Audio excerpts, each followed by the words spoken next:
Pwede palang magpunta ng birthday mga te kahit hindi ka invited. Hindi na namin inintay na imbitaan kami, nagkusa na lang kami. Masandok na kami ng pagkain, si Nepal hindi pa binibigay regalo. Tunaw na yung ice cream. Kabalen pala yung magbe-birthday ngayon, pareho kaming Kapampangan. Chris, yung sa left side, yun yung magbe-birthday. Kapatid niya yung sa right side. Pagkatapos kumain, syempre, nag-start na magpa-games. Unang games, may video ako pero hindi ko siya pwedeng isali dito. Inan kasi ng saging yung games mga te. At itong pangalawang games, ewan ko wala akong clue kanina. Stat sumali na lang ako kasi tumawag ako sa nanay ko. Sabi niya mapuputulan na daw kami ng kuryente, kailangan niya ng pera. Inabihan ko yung organizer na isali niya ako. Tatlong grupo kami naglaban-laban. Baan nga pala yung magiging games nila ngayon. Sobrang saya ng experience kong ito. Kakaiba talaga. Puro kababayan natin mga Pinay, yung mga dumala dito sa party. Isa lang talaga yung nasabi ko, wow! Sobrang gaganda nila at sobrang babait nila. Game na game silang sumali sa mga games. Tanan ng buhay ko sa pagiging OFW dito sa Saudi Arabia. Sobrang saya nung na-experience ko sa pakikisalamuha sa mga Pinay. Amazed din yung kasama kong Nepal mga te.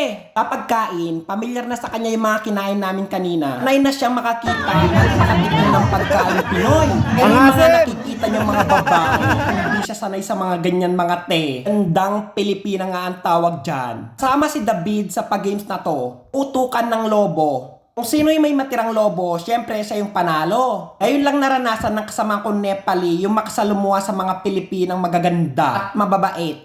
At tanong ko nga siya lagi, sabi ko, my friend, enjoy ka ba dito? Sobrang nag-i-enjoy daw siya. Marami nga nag-akala na Pilipino yung kasama kong Nepali. Yung iba naman, alam na nila na Nepali kasi napapanood nila sa social media. Friend, sabi niya sa akin, Filipino girls, good. Refresh talaga yung kautakan ko sa pagdalo ng party na to. Sobrang saya. Hinali pa talaga yung comedy ba? Makakalimutan mo talaga yung problema mo sa buhay bilang OFW. Yung nakabanding mo tong mga Pilipinang to, sobra. As in, sobrang kalog nila. Maganda, mabait, tapos hindi pa snub at ang kagandahan sila sobrang kinis. Karamihan sa kanila nagtatrabaho sa salon. Papansin mo kasi sa pagbumukha nila na sobrang kinis nila at sobrang pulido yung kanilang tila. Perfect na perfect. Kilay is life. Bawat games nag-i-enjoy kami. Hindi nagpatay ko kasama ko si David dahil siya yung nanalo. Ito yung pinakahihintay kong part talaga. Pinakamasaya talaga yung part na to na pag-games. Bali kukuha sila ng costume na isusuot nila. Kahit anong makita nila dito sa loob ng Straha. Ito na yung nanguna si ate, sobra, grabe tuwang-tuwa talaga ako sa kanya. Kung manunood ako ng comedy bar at bibili ako ng ticket, i-aired ko na lang tong si ate, sobra, nakakaaliw talaga siya sa personal. Accommodating siya at lahat ng bisita, tuwang-tuwa talaga sa kanya. Kung baga sa pagkain tunay na dessert, siya yung fruit salad. Itong sumunod, bet na bet ni David talaga to. Masyado niyang ginalingan. Sabi nung kasama ko si David, sobrang galing daw ng pagkakagawa ng costume ni ate. Grabe. Yung ganito mga tao na nakasalamuha ko araw-araw. Bata talaga yung tsura ko. Masyadong ginalingan naman ni ate. Sobrang daming natuwa at napawaw sa kanya. Tulog lang yung kandilang isa.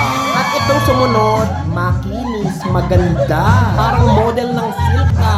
Super saya talaga ng experience namin kagabi. Nawa niyang gown yung takip ng lamesa mga te. Kaya pala naghahanap ako ng straw. Nasa kanya pala mga te. Yung ginamit nila mga costume, dyan lang nila nakuha yan. Yung gagawin nila, rarampa sila pagtas magpapakilala. Nung lumabas itong si ate, grabe. Darling of the crowd talaga siya. Sobrang daming na-amaze sa kanila. Tuwang-tuwa lahat ng bisita. Sama niya nag-perform si Mami. Pagkatapos nilang narampa yung ginawa nilang costume, nagpakitang gilas naman sila sa kanilang mga talento. Bigay todo nga si Mami dyan, sobrang galing nila, lalong-lalo na si ate, kinanta niya aray. Bigay todo talaga sila, bawat games, wala silang pinipili o pinipilit na sumali. Lahat yan nagbo-volunteer. Doon nila ako masyadong napabilib, sobra, walang kaarte-arte sila sa katawan. Itong si ate, nagpakita naman siya ng sing and dance. Sobrang talented niya, ang galing niyang sumayaw. Pag nandito ka at papanoorin mo sila, kakalimutan mo yung problema mo sa buhay. Habang pinapanood ko sila, naisip ko tuloy, na sa pagiging OFW, wag puro trabaho. Minsan pasayain mo rin yung sarili mo. Katapos nila nag-perform, nagbigay ng munting regalo yung may birthday sa kanila. Tatanong tuloy sa akin yung kasama ko Nepali kung sino yung may next birthday. At pagkatapos ng pag-games, ayawan na mga te.